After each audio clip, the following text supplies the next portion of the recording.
嗨，大家好，我是坦平叔，今天是2025年3月23号。这一期咱们聊一聊这个《纽约时报》的一篇文章，叫《美国信誉已彻底破产》。我看有网友对《纽约时报》很有意见，怎么说？首先叫兼听则明，第二个不管怎么说啊，《纽约时报》它是一家历史悠久、全球知名的美国主流媒体，到现在应该有170-180年的历史，是西方新闻界的标杆之一。用我们的俗话说吧，《纽约时报》它是家正经的媒体，但是它的立场偏左，尤其是对特朗普，好像它更加针对性或者叫批评的更加明显，立场更加对立一点。所以保守派就认为《纽约时报》有点左倾，通常也指《纽约时报》比较迎合精英阶层的或者是西方的焦点，对很多他报道的对象有一种刻板印象。但是说一千道一万，《纽约时报》它是一家正经的主流媒体。最近《纽约时报》刊的一篇文章是专栏文章，叫布鲁克斯写的。布鲁克斯是《纽约时报》专栏作家，他的标题叫《美国信誉已彻底破产》。他的这篇文章主要是讲特朗普对国际格局带来的冲击。我们一起看他这个纽约时报的这个专栏作家他是怎么评价这个特朗普的，以及对国际关系的一种影响。文章说，他说数多年前我问过一位曾被聘为外交政策高级官员的朋友，为政府工作让他学到了什么以前不知道的东西。这位朋友回答，他说，我以前认为政策制定的75%与国家之间的关系有关，他说我现在认为95%与关系有关。就是他以前认为这个75%是国家之间关系有关，现在95%是关系，也跟国家这两个字没有了，纯粹是特朗普及其他小集团这种个人关系有关。文章说，单干难做大事，所以有能力的领导人和国家都依赖于建立在共同价值观、共同历史和共同信任基础上的关系。他们建立联盟，以应对这个时代的重大挑战，包括最大挑战21世纪是中国世纪，还是又是一个美国世纪。虽然中国人在这场竞争中有很多优势，但直到最近，美国曾拥有决定性的优势。什么优势呢？他说，我们在世界各地有更多的朋友。不幸的是，在过去的1个半月里，美国把许多这样的关系砸得粉碎，也换种说法就是亲自葬送在特朗普的手上。特朗普成了美国的掘墓人。特朗普总统似乎没有意识到或者不在乎，如果你背弃别人或者随意摆布他们就会由衷的讨厌你。在过去几周里，欧洲人已从震惊变为困惑，继而厌恶。欧洲人现在已经开始厌恶美国人了。这段时间对他们来说，与911事件对我们来说一样，幻想被彻底剥除，生存威胁暴露无遗。说欧洲人已经意识到，他们原以为是美国的朋友，实际上又是一个流氓超级大国。在加拿大和墨西哥，政客们现在把美国视为敌人，就能赢得支持。他说，我预测在未来几年，特朗普将与中国达成协议，对斯里兰卡做一些类似于他对乌克兰所做的事情，说背弃小哥们儿，讨好大哥们儿，这个不太好说。从他目前这个做法来看，完全有可能，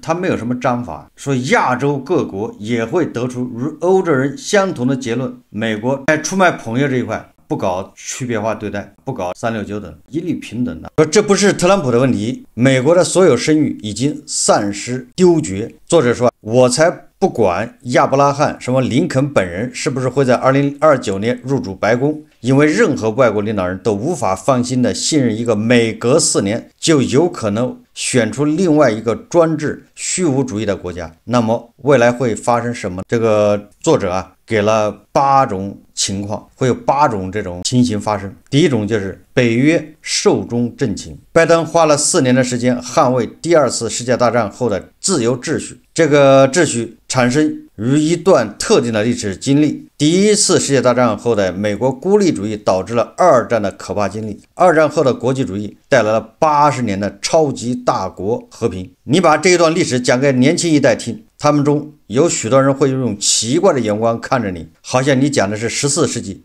虽然2战后秩序是一个历史性的成就，但它也是时代的产物。他说，我们不会再回到那个时代。他说，让迪安·埃奇逊的幽灵复活没有好处，我们需要设想一个新的全球架构。这个北约的解体，我在俄乌战争刚开始大概1个月的时候，就是2022年3、4月份，我当时就说了，北约很有可能要解体，世界就变成真正的三极，欧洲、美国还有大国，这才是真正的三极。这个三极前提就2个，一个就是俄罗斯肢解，第二个北约肢解。北约的肢解实际上就是欧洲和美国已经分道扬镳，不是说他们是敌人，就是没有办法在一起，也没有必要在一起。那现在特朗普的这个做法阴差阳错的验证了咱们说的，这北约已经脑死亡，现在北约已经结束了。北约秘书长吕特自从特朗普一上台以后，这个立场态度可以说是180度大转弯。以前北约的秘书长斯特尔滕贝格那是坚定的支持乌克兰，他支持乌克兰那还是因为拜登坚定的支持乌克兰，所以他们就合拍，没毛病。现在特朗普是不支持乌克兰，这一下把北约就架在火上了。你支持乌克兰吧，你这里面股东最大的腕儿他不支持，你秘书长有个毛用，他非常尴尬。所以你看，特朗普上台之前，北约秘书长还在力推乌克兰加入北约，对吧？各种说法，总之坚决不抛弃。但是最近北约秘书长吕特公开说，乌克兰加入北约没戏，不仅没戏，都不推这个事。所以北约寿终正寝，这个往下这么走那是必然。北约寿终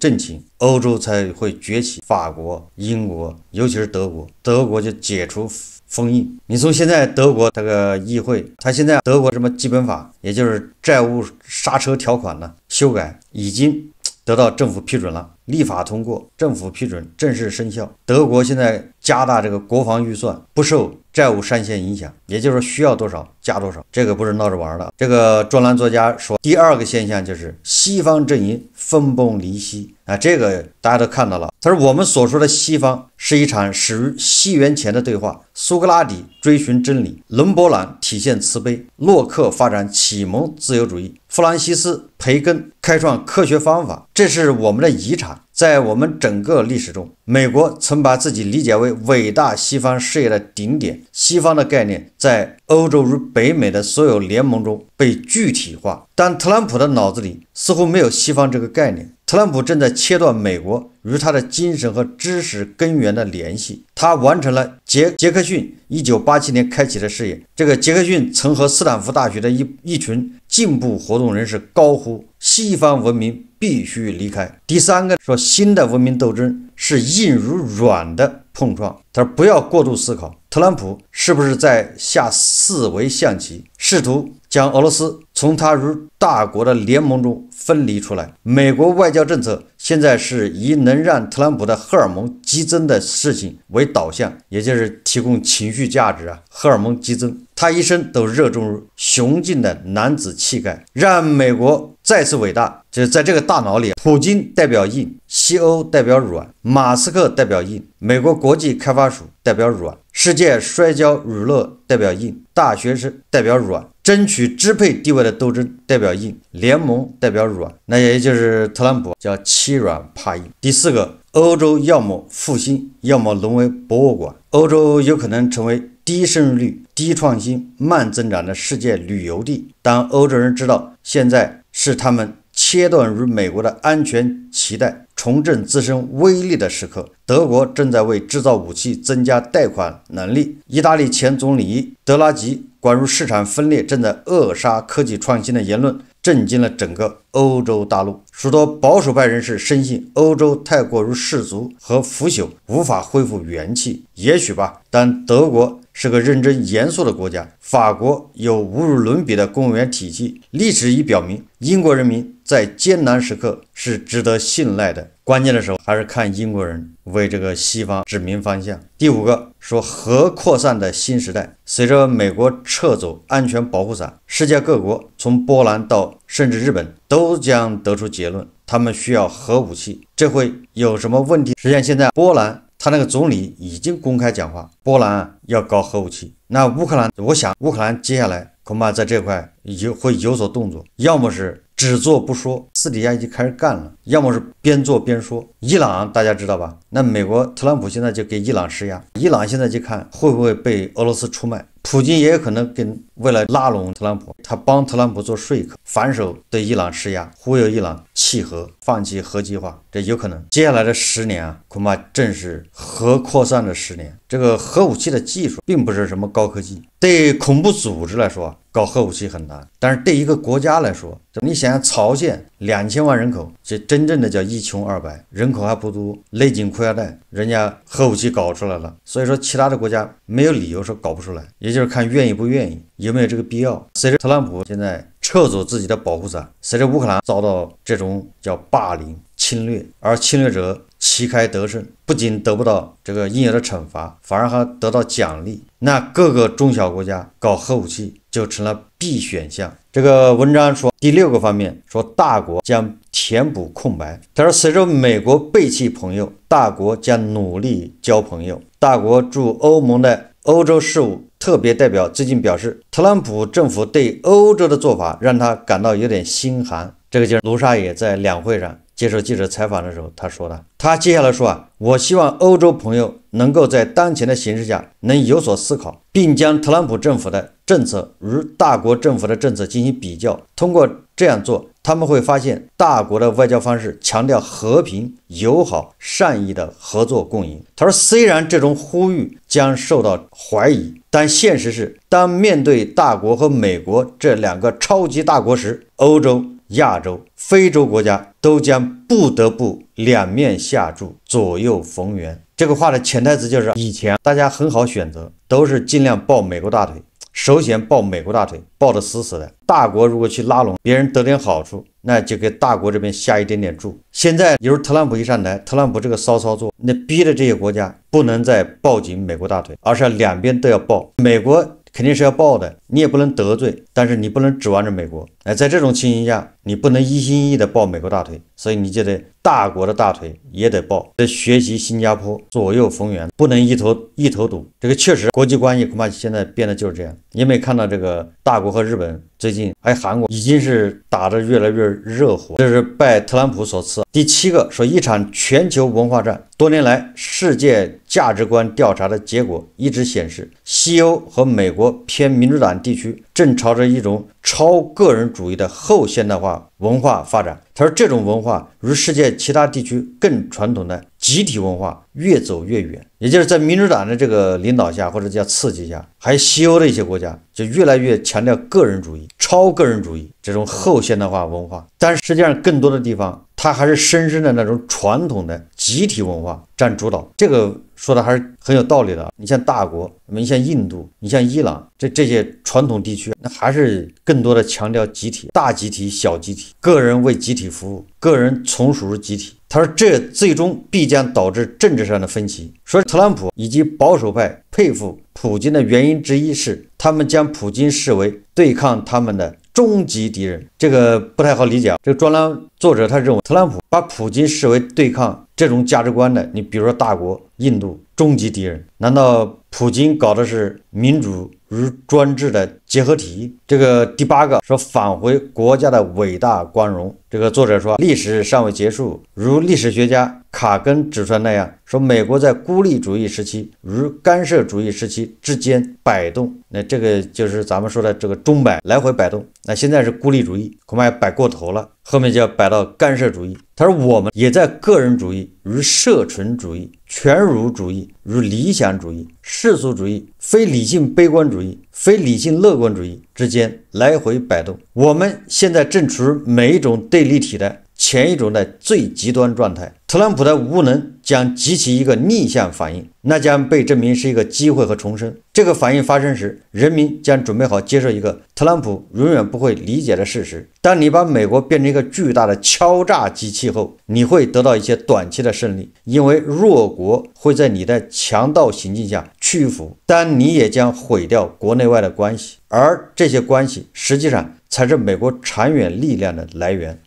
他这个文章最后说的跟咱们说的钟摆理论是一个意思。那我们认为民主党是往左摆过头了，遭到反噬。所以说民主党虽然这个你感觉这个不管是拜登还是哈里斯，难道不比特朗普靠谱吗？但是美国的大选恰恰是特朗普赢了，你得服你，因为现在没有人说他是作弊嘛，造假，那这个是反映美国民意的。那为什么美国人偏偏选这种不靠谱的特朗普？某种程度上我认为民主党反噬，他搞这种政治正确极左，所以在美国人看来不是喜欢特朗普，当然也有很多人喜欢他，不能否认，但是更多的人恐怕是对民主党失望，所以大家只想是让民主党下台，只是上来一个人什么样子不管，总之比你民主党也好。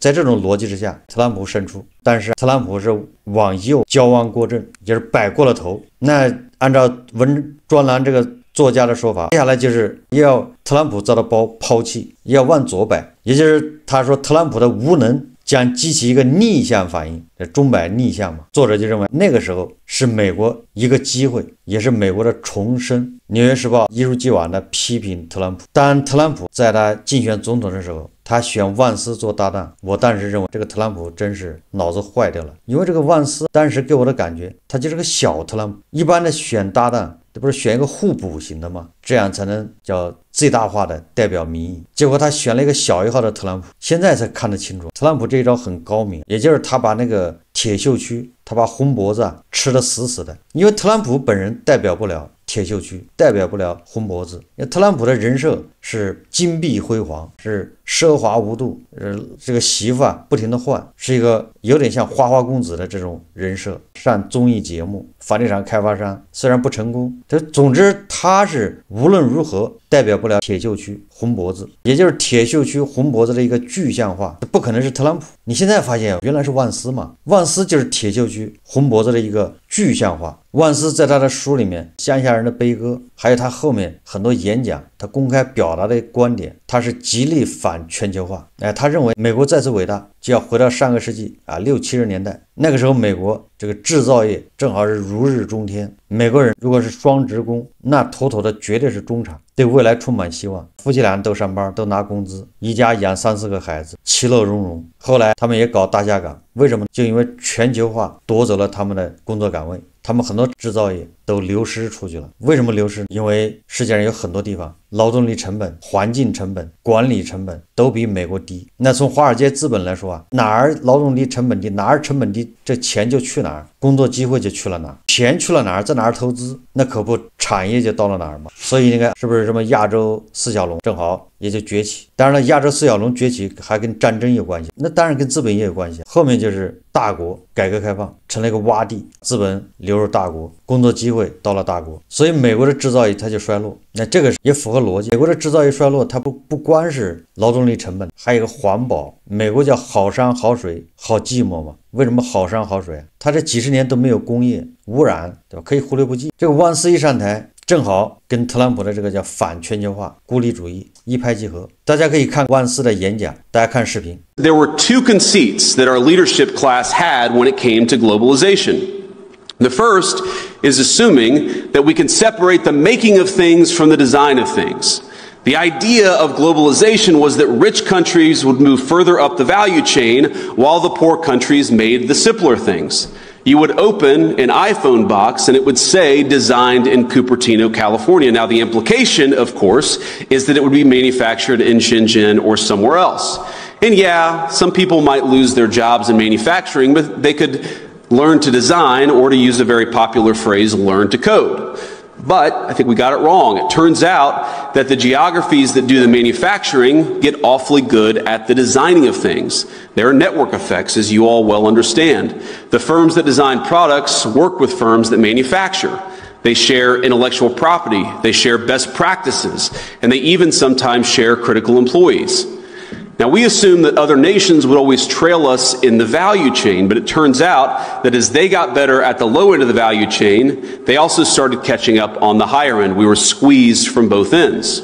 Now, that was the first conceit of globalization. I think the second is that cheap labor is fundamentally a crutch, and it's a crutch that inhibits innovation. I might even say that it's a drug that too many American firms got addicted to.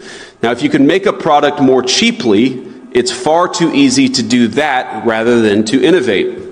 And whether we were offshoring factories to cheap labor economies or importing cheap labor through our immigration system, cheap labor became the drug of Western economies. And I'd say that if you look in nearly every country from Canada to the UK that imported large amounts of cheap labor, you've seen productivity stagnate. And I don't think that's not a total happenstance. I think that the connection is very direct. Now, one of the debates you hear on the minimum wage, for instance, is that increases in the minimum wage force firms to automate.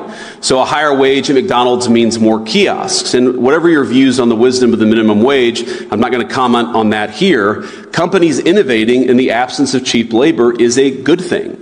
I think most of you are not worried about getting cheaper and cheaper labor. You're worried about innovating, about building new things, about the old formulation of technology is doing more with less. You guys are all trying to do more with less every single day. And so I'd ask my friends, both on the tech optimist side and on the populist side, not to see the failure of the logic of globalization as a failure of innovation. Indeed, I'd say that globalization's hunger for cheap labor is a problem precisely because it's been bad for innovation. Both our working people, our populists, and our innovators gathered here today have the same enemy. And the solution, I believe, is American innovation. 万斯对全球化那绝对是，他认为廉价劳动力成为西方经济的毒药，实际上就是反全球化。大家想象一下，美国人制造的东西，美国人自己恐怕都用不起，更何况其他国家。这种反全球化的言论，那基本上是阻碍了落后地区的发展，不仅阻碍他们发展，而且阻碍他们的生活水平提高。我们想象一下，你如果反全球化，美国自己关起门来自己生产东西，各国的自己关起门来生产，都是地方保护主义嘛？那你说非洲怎么可能还有发展呢？他怎么发展？他自己也造不出东西，非洲人恐怕一辈子都用不上手机。全球化这种有序流动，不光大国受益，那现在不是轮着欧盟，不是东盟、印度、墨西哥这些国家现在都是摩拳擦掌了，终于轮到他们了，因为他们的劳动力成本更低。你大国很多产业不光是关税的问题，就大国有很多企业，它不光是因为关税，还有很多外资在大国为什么都撤走？因为大国的劳动力成本已经不低了，因为经济发展，你劳动力成本一定会抬高，跟美国一样。最后很多企业它对劳动力成本敏感的时候，它只能去印度、去越南、去印尼、马来西亚。等到这些地方一发展，劳动力成本一高之后，很多产业又开始去孟加拉，对吧？又是去什么非洲，这是个必然的。以前倒水源的往下灌水，水是一级一级往下流。特朗普的逆全球化，这个恐怕对世界来说要掀起一场巨浪，每个地方都开始搞保护主义，你加关税，别人也加。即便特朗普能把制造业带回美国，美国人自己销售得起吗？到时候美国恐怕又要拿着枪拿着炮，全世界找市场，要求别人把大门打开。当然我们也不能不说特朗普，他现在已经表现出一些这种灵活性。你比如关税，他现在主张开始谈，不仅要跟加拿大、跟墨西哥谈，还要跟大国谈。也似乎他也在某种程度上在对他的政策进行微调和纠偏。当然了，特朗普能纠偏到什么程度，这个不得而知。就他对俄乌战争这个事情，目前他调停到现在2个多月过去了，他有什么成果呢？除了伤害乌克兰，除了这个助长普京的气焰，特朗普可以说这60天里面毫无成果，除了笑话就是笑话。美国人的脸面，美国人这80年来攒下了这点信誉脸面，让特朗普已经挥霍的差不多了。无意中把一个站在后面的一个印度居然给他显现出来了，没有对比就没有伤害。总之，特朗普和平，他越想得到他所谓的和平，他是越得不到。就像攥在手里的沙子啊，你越使劲，它漏的越多，偏离了这个道义的轨道，失去了这个道义的制高点。那特朗普还有什么优势呢？特朗普手上还有什么牌呢？好，这期节目我们就聊到这里，感谢大家收看。如果喜欢我的节目，欢迎订阅转发，也可以在下方留言评论，谢谢大家。